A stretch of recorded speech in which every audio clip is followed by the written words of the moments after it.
asking questions, or so it looks. So I'm hoping they are healed. But trauma, my brain protected and packed me somewhere. So once in a while I'll deal with myself, and other times I'll be triggered.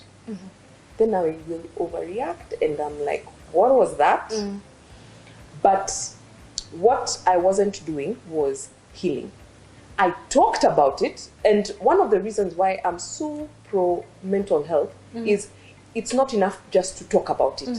You need to talk about it and then do something about it so that you heal. Process it, yeah. Me, I was just talking. To anyone who cared to listen, I used to talk to the point where to date, I assume everyone knows my story. So when I tell someone, oh, he died, you didn't know? So when they act surprised, I'm like, oh, you didn't know? Because in my head, I have talked and talked about it, because that's how I overcome things. I talk them out, yeah. But you see, talking and dealing are two different things. Yes, now I'm learning that those are two different things. Very different. So, in the process of telling myself I'm good, I'm happy, I went back to church, I went back to singing, and because I'm an open person, I pull people to myself, and because of what I've been through, you're a very warm person. I'm a very warm person. Yes, people open up to me, even without asking. And then you'll just find yourself opening up and telling me the deepest secret, and I'm like, I didn't ask for too much information, but okay, if you feel you need to tell me, okay. But what I didn't know is I was setting myself up for now hurt. Why? Because I think I am healed. But I've just bandaged that wound, but I haven't dealt with it. You haven't. Have you ever had a wound on your knee and then you hit it at the corner of a... Do you know how painful it is? So I was opening up my heart to people because I didn't want anyone to be alone when they're dealing with something heavy the way I had. And because my family and my friends really showed up and they were my biggest support system, I wanted to pay it forward. So if I found you ever somewhere, Alice, you're crying, I will genuinely there. I will show. I don't know you, but I will create a safe space for you to open up. So I was leading a life group, and women were talking, and we were challenging each other, and asking and going back to what does the word of God say about this situation? What should we do? Little did I know is that I'm bleeding. Every time I'm hitting my wound against something, I'm bleeding, but I'm not seeing it. You're ignoring it. I'm ignoring it, or I can't see it sometimes. I'm still bleeding. So I poured into people. I poured and I poured and I poured and I poured. And because people were the people who knew my story were like, Mazi, if she's gone through that, she must be a pretty strong lady. And I carry myself as such. So, problem with strong people. When they break, no one knows what to do with them. Because she's the one I ran to. Now what do I do? When she's broken. So I'm bleeding out until last year. 2020, from 2020, it's been financially difficult. But somehow, God is faithful. Just at the nick of time, a job comes through, and it's just enough money for what you need. And life goes on. God has been there. He's been there all along. Even when you're not. Even when I can't see him. And even when I'm frustrated, he's not going to him with a grateful heart. I normally tell him, you did this. I was so entitled with God. I'm even embarrassed. I used to be so entitled because I'm like, by the way, you're the one who did this. My life would have been so different had you not or had you intervened. And the number of times I tell him, I'm sorry. Aki, I'm sorry for being so entitled. But I think he takes us just as we are. Yes, he does. And he will mold you and deal with your heart the way he needs to. So I opened up to people, and in my lowest moments, 2017 was one, another time in 2020, on my lowest moments, no one knew how to support me. They'd be like, but you're strong, you've overcome bigger things before. So you got this. But you see, what they're not remembering is, sometimes all I need is a reassuring shoulder. It's fine. You'll be okay. Yeah, someone to just hold space for you. So I shut down again. And I cut people out.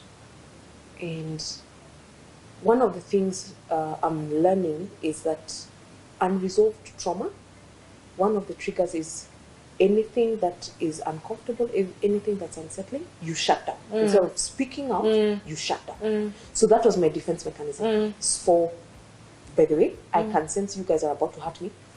Keep it. Close up. Yeah. Last year, one friend of mine we sing with in church, she sat me down. And she knows me. But not, she's younger, but she has a way of just making me talk. So she sat me down and she asked me, how are you? I'm like, I'm fine. She's like, yeah, that's for the other people. How are you? Tears. And I broke down. I'd broken down like 2-3 times in church, and no one knew what to do with me. Because most of the time I was the person who'd say something and they're like, hey, that's deep. So now this one is the one who's breaking down. We don't know what's going on. And I told her, when I need people, they're not there. I pour into people. I talked. She listened and she told me, I don't know how else to help you, but here's a number. I don't know how to explain what they do, but they help you with healing. Joy, you need to heal. Because it's clear you're bleeding. Yeah. And you're bleeding on people, and you're bleeding on the ones who love you the most. And I'm afraid for your girls. You're bleeding on people who didn't catch you. Yeah. So I'm giving you her number, and I'm giving her your number. Please talk. I was like, Sawa. So one day this lady calls me, and she tells me, my name is Esther. Like, I'm from this ministry. And I've been told a little bit about you. Tell me, where are you at with God? What's your journey been? Yeah. I think we spoke for 3 hours. And I talked. And she told me, okay, allow me, if you come, to walk with you in this healing journey, because you're bleeding out. You thought you had dealt, but all you did was talk it out, but you never dealt with that trauma. And that's a huge one, because loss is huge. And it has its faces. Acceptance, it has the denial, it has the grief part, bargaining, depression, it has all those stages. And I think for you, so long as you could smile again, you thought you had healed and you moved on. So now I think it's high time you do. Because your next can't go with this version of you. It needs to go with a healed version of you. I was like, okay, what do I need to do? She's like, I'm going to introduce you to a journey, reintroduce you to God through a book. And it's the truth about God vis-a-vis what you think and what your experience has taught you of who God is. Because sometimes we think God is a punisher. Life has happened like this because I did this. But what does the word of God actually say God is? God is love. What does that actually mean? It was a hard pill to swallow, because I could read, I could understand, but when I go back to my experience, I'm like, there's a disconnect here. Then one day she tells me, there's a retreat. You need to come. I had PowerPoint presentation of the reasons why I can't come. And one is, who will take care of my children? You don't even have a nanny. As in, it was so legit. She told me, without a healed version of you, your children are at risk. Wow. Because you're going to bleed on them. Then they will have to heal their wounds. Joy, make time. Make time for them. When you I cleared my schedule. That weekend I went for the retreat. And in this retreat, it's very interesting because it's spiritual, because it's a church-centered retreat, but they don't pray for you. They pray in agreement with you. Oh wow! Please repeat so that again. They don't pray for you. They pray in agreement with you. So you're the one speaking. You're the one saying what you want to say to God, and then they are in agreement, because where 2 or 3 are gathered in His name, His presence is there. So in other words, you're the one who's leading it. Yes, because it's you. It's about you. It's not about what they think you should have. How many times do we speak on behalf of other people and speak what we think they need? So you speak, and most of the time it's usually in my perspective. I, as Alice, I think you need, but it's Alice who needs that, not Joy. So they told me, what do you have to tell us about yourself? 2010. Talk. And it's surprising how she told me, you have such a deep story and it's so painful. I don't understand how you've managed, and you look like this. Like, you don't look beat down by life. You don't. No one could tell that that's what you carry. But I couldn't help but hear you recognize that God wasn't there. You constantly kept saying, he wasn't there, he wasn't there, he wasn't there. And even as you shared your story, you got stuck in the death. But have you seen the miracles? And it's funny that even as I was narrating this story, Alice, you pointed them out. That was a miracle right there. That was a miracle right there. I never used to see them. The fact that I jumped out of a moving vehicle and I didn't break a bone. All I have, babies were unharmed. All I have are some scars here and there that are not noticeable unless I tell you. The babies were unharmed by another car. I was not run over by another car. They didn't shoot at me because they had guns. Oh yeah, they'd have done that. The cops would have decided they don't want to get involved. Exactly. And even as they were being raised, the things they needed, they didn't lack. God surrounded me with people and a community, and whatever I needed, He used someone to get it to me. I never saw all those miracles. Me, I only got stuck at, He died. And He was the one who was going to provide for us. And you took Him away. And I'd never, this is not the life that you had planned to live. And she told me, what do you feel about that? I told her, you're right. I never saw the miracles because that's not what I wanted. I wanted Him saved. Elsewhere. I wanted Him saved, and He didn't save me. That's where I got stuck. And she told me, so are you going to say anything about it? Do you want to acknowledge, now that you've been through life and it's been this long, you've seen Him, you've seen how He has come through. Do you want to change your statement? And I told her yes. And I found myself confessing with my own mouth. I recognized that on that night, God, you are there. I had never recognized that. For the 12 years I've been with these children, I had never recognized that. And that day I said, God, you are there. And I cried. I want to say something must have clicked right there. I cried because I had never seen it that way. I only saw it for, you weren't there. You checked out and He died. That surrender. Those are point would have saved us at the roundabout. Exactly. You did so many, you there. know, so you overanalyze a situation, but you miss the miracle in so that darkness as well. That was my turning point. And I felt relief because that burden had always carried. Because there's a part of me in my heart I never allowed Him. But you see, that's the innermost part that He needed to heal. But He can't force you to heal. He can't force Himself to heal you. You have to allow Him. You have to open up. My declaration of God that night, it hurt. He's gone, but you are there. Made me open up. That night, I've never slept that peaceful. Like that night. Because something just got lifted. A burden that I had carried because I had condemned myself. I blamed myself for His death. I had to deal with rejection. I had to deal with people saying, you can't raise them. I had to deal with that. Now it's become better. Back in the day, people were saying, single mother children are the ones that are stealing. They're the ones that are... There was such bad rapport around single mother children. Single mother children.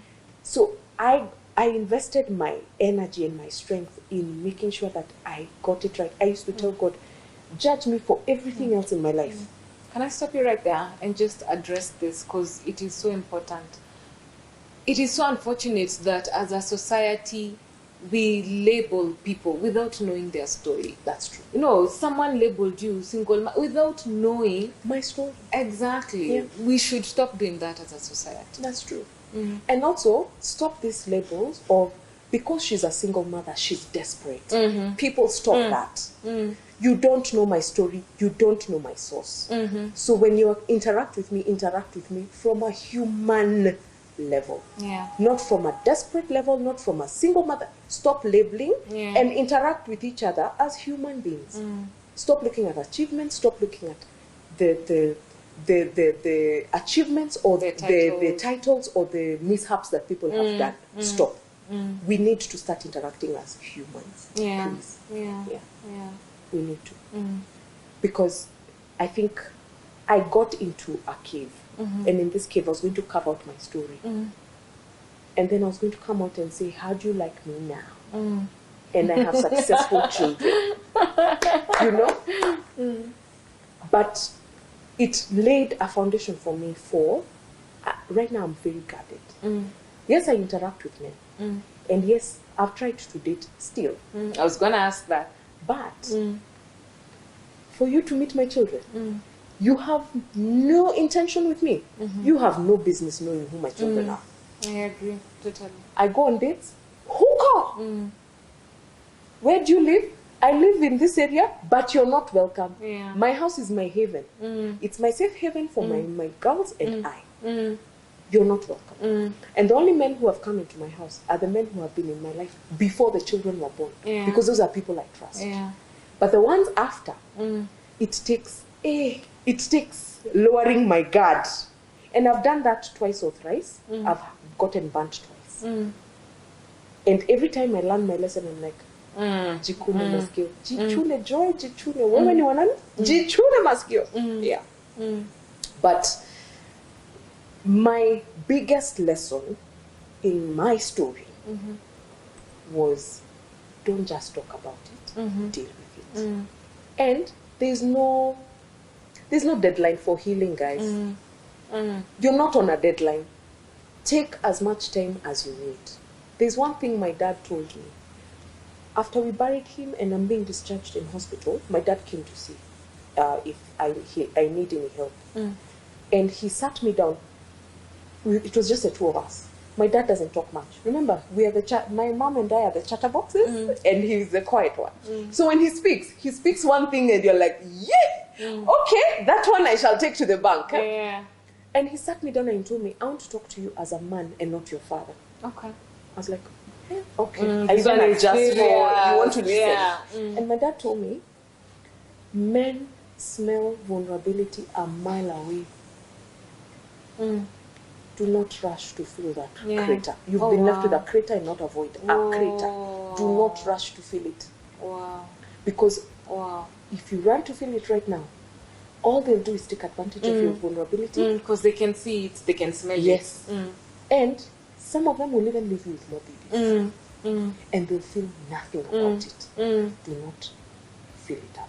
And I speak to you as a man, not as your father. Let me tell you, I took that truth to the bank. My walls went to heaven. Those ones of... There's a time an electric fence on top. There's a time someone was into me. He would touch me and I'm like, so now you think that is my switch to turn me on? Please. Because in my heart I knew I need to protect me. Because if I protect me, I'm protecting the girls. Yeah. But if they see my vulnerability, they're going to take advantage. And some did try to take advantage. And are we friends now? No, they're my enemies. Like there's one I met, and I looked him in the eye, and I walked away. Get behind me, Satan. Goodbye. You know. Because if you call yourself a friend, why are you taking advantage of me? Yeah. Good even if the situation was ripe for it. If you call yourself a man, stop taking advantage of me. Protect me. Yeah.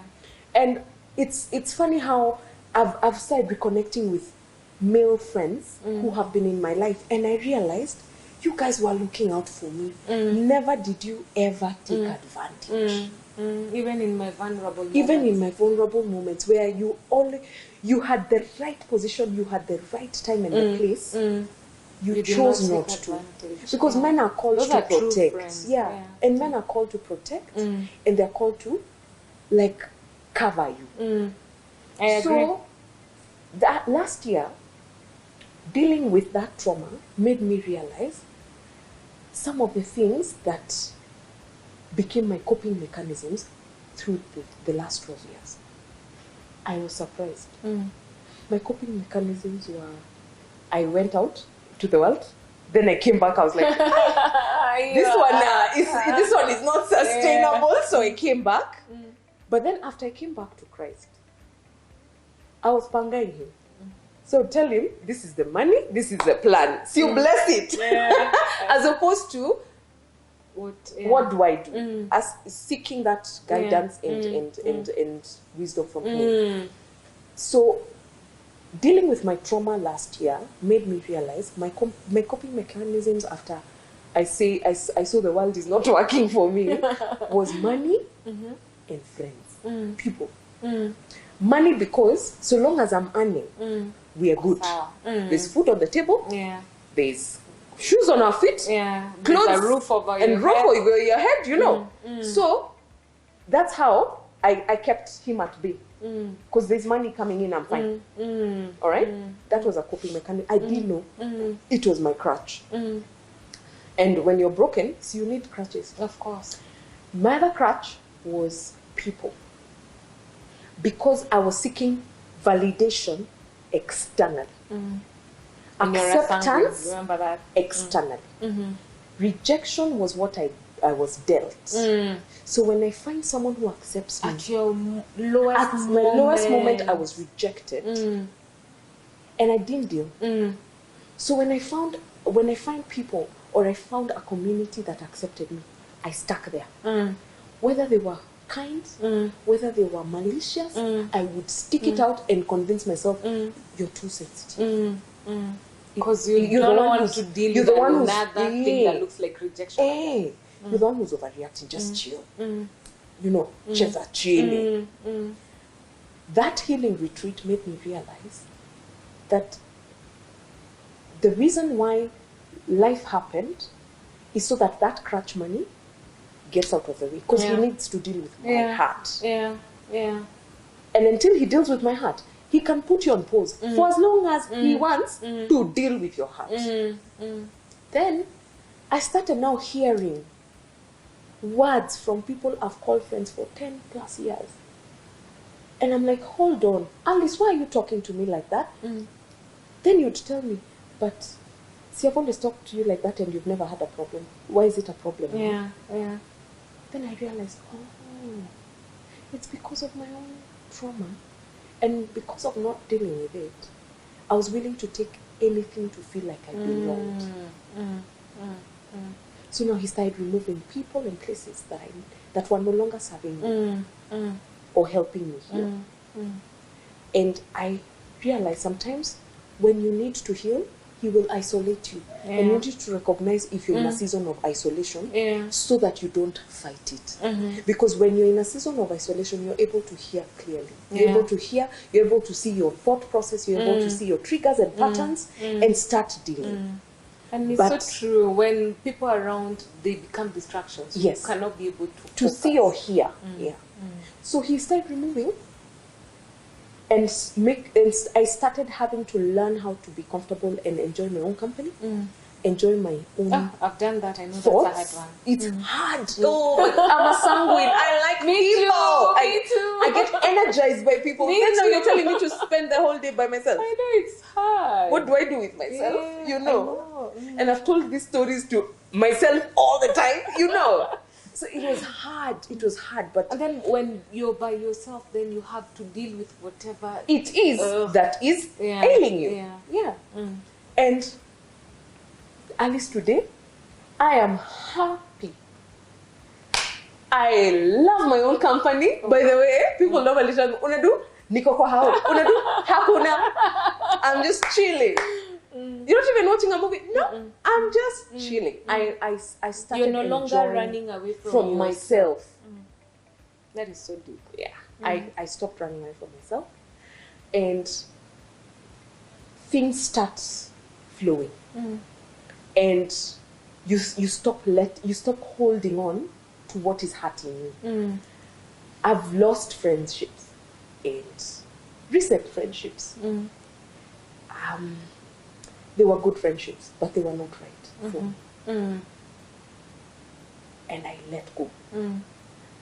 And I recognized my role and what part I played in allowing them to speak to me the way they did. Yeah. And so now, every day I wake up and right there. and every day I wake up and I tell God, any version of me that is calling out what is not of me, please show me so that I deal.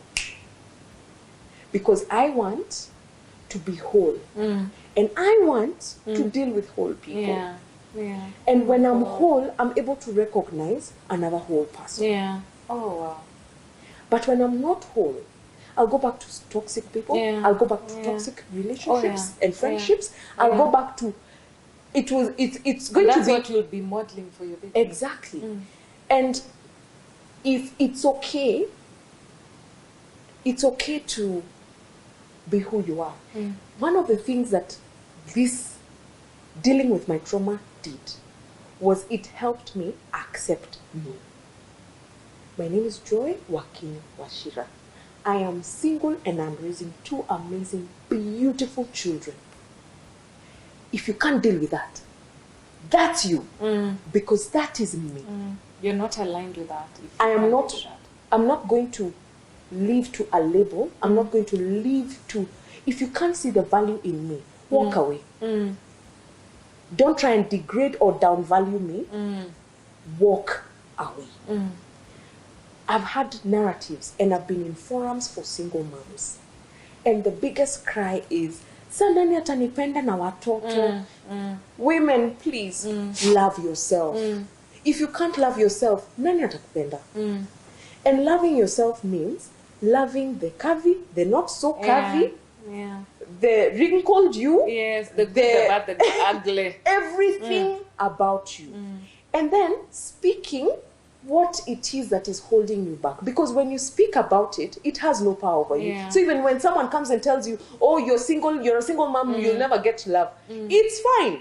That's what they think. But you have spoken it and you have said, "I am loved. I am worth it. And I am worth love. I'm worth that marriage. If it was mine, if it is time, it will happen. Whether I have children or not." So my parting shot, deal with your trauma. You became single, you're raising your children alone. Whatever circumstance has found you where you're at now, please deal with it. Deal with it as a woman, deal with it as a child of God, deal with it as a beautiful creation of God.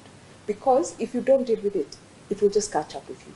And it comes out in triggers, it comes out in your children, it comes out in everything we do. All the decisions we make normally go back to our traumas. Childhood, adulthood, whichever trauma at whatever level you have experienced, we need to start dealing.